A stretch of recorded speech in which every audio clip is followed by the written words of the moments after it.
The grocery store meltdown is such a common occurrence that it's become a television commercial cliche. But your kids will never throw one again.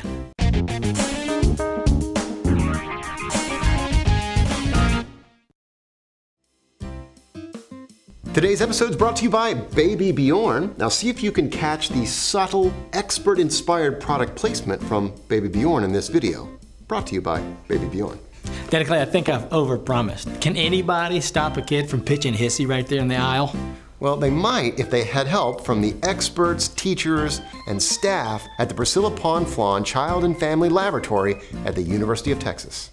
We see hissy fits all the time. I think there are two main reasons why children have difficulty when they're shopping with their parents. The first one is failure to plan in advance. The second biggest reason that children melt down is that parents often try to rush through the process. For children, there's amazing sights, there's amazing sounds, amazing smells. It's really a learning environment for them. So if you're gonna do some advanced planning for helping your child have a successful experience at the grocery store, part of it depends upon their age.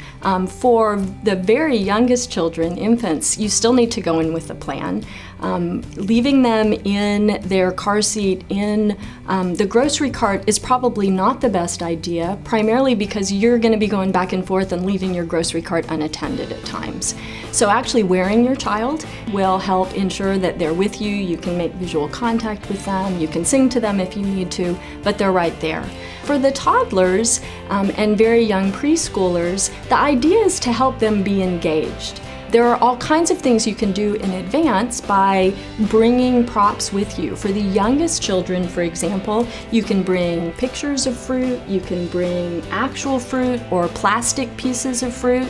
And when you get there, you can ask them to be looking for the banana that they see. For the older children, they will be interested in kind of helping you with the math aspects of it. So giving them a calculator that they can come in and bring with them and add up what it is that you're spending. Giving them magnetic letters of the alphabet and having them pull one out of the bag and trying to find an item in the grocery store that starts with that letter.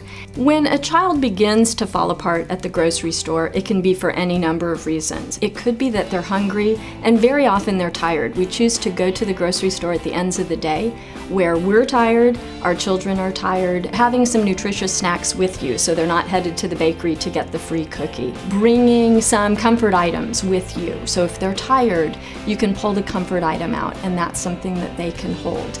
It's also okay to just walk to the side, find a quiet place to sit down, and give yourself and your child a chance to just sort of work through it. Some of the mistakes that I see parents make is saying yes to everything. Thinking in advance about what they might be able to choose is a great idea. Also, when we offer choices to children, if we set up the choices in such a way where whatever they choose would be a successful choice for us, then that can also help. The checkout aisle is a horrible place to find yourself having to wait with your child. They're tired, they've probably been there for a while, they're staring at an entire case of candy. Instead of bribing a child and saying, you know, if you're good in the line when we get to the car, I'll do this.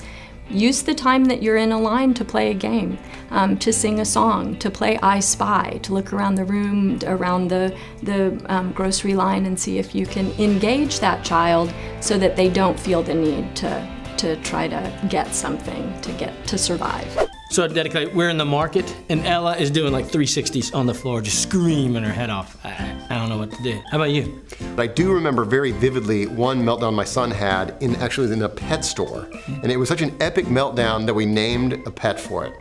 So we were in the checkout line, we were buying for my son a little fish, one of these little Siamese fighting fish, a betta, right? And we actually ended up nicknaming the fish Bubblegum.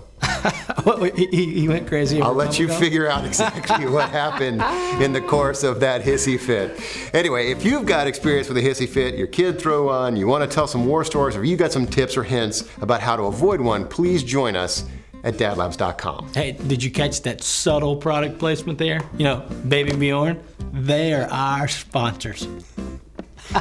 We'll see you next time here in the lab.